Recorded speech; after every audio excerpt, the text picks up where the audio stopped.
What's up, y'all? Sometimes social media can be a harsh place. And I know there's a lot of people, especially in the Twitter world, that don't really care for me too much, and that's okay. But I thought this was the best way that I could talk to the fans of AEW and the fans of FTR, and finally get this off of my chest. First of all, before I go any further, I want to apologize to my boss. I want to apologize to the front staff in AEW. I want to apologize probably more than anything. I want to apologize to the medical staff too, because I should have been upfront. I should have been truthful about some things that's been going on with me over the last couple of months, and I didn't because I thought I could tough it out. At the Dynasty pay-per-view in the ladder match with the Young Bucks for the AEW World Tag Team Championships, I gave Matt Jackson a pile driver through the ladder. And when I landed, it messed my lower back up really, really bad and caused a severe hematoma that appeared on my lower back, which, as we know, that's where the brunt of the bumps go for a professional wrestler.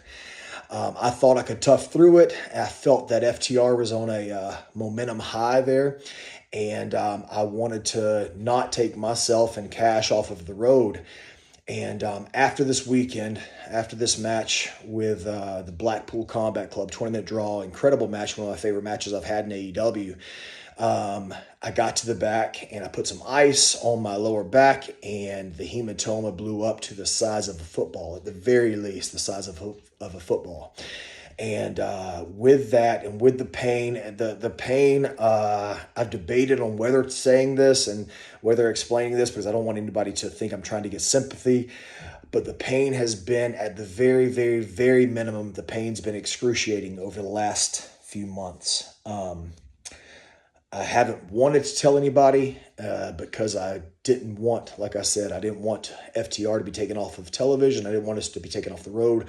Maybe selfishly, maybe a little egotistically, I felt that we were an important part to AEW, to Dynamite, and obviously, more importantly, to Collision, which has been our home for the last year.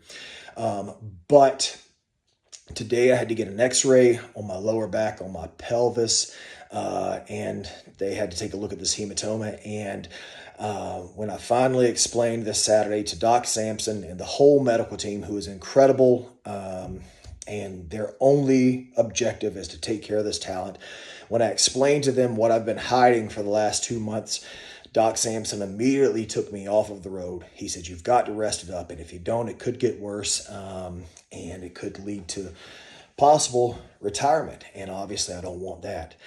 So going forward, I got to be truthful with you guys. I got to be truthful with my bosses. I got to be truthful with the medical staff. And I don't know how long this is going to last. I don't know how long we're going to have to be off. But unfortunately, and maybe fortunately for some of you people that don't like FTR, myself and Cash will not be on television for a while. I have to rest this thing up.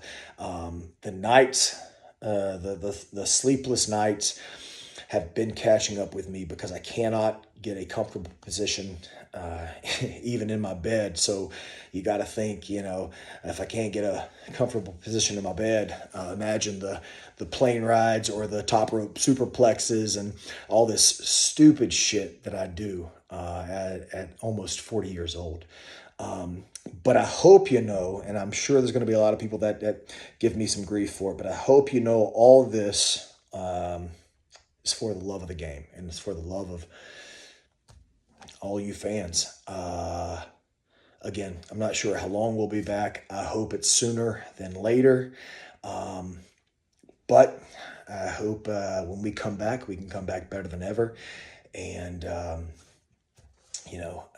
my number one priority in this profession is the legacy. Obviously, I know I get flack for it, the legacy of FTR, and I never want that to go away.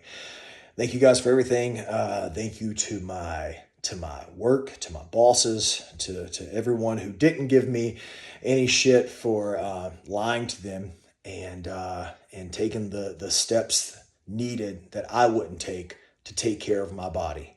Because without them, I'm sure in the next couple of months, couple of years, I'd be a crippled man. And I can't thank them enough.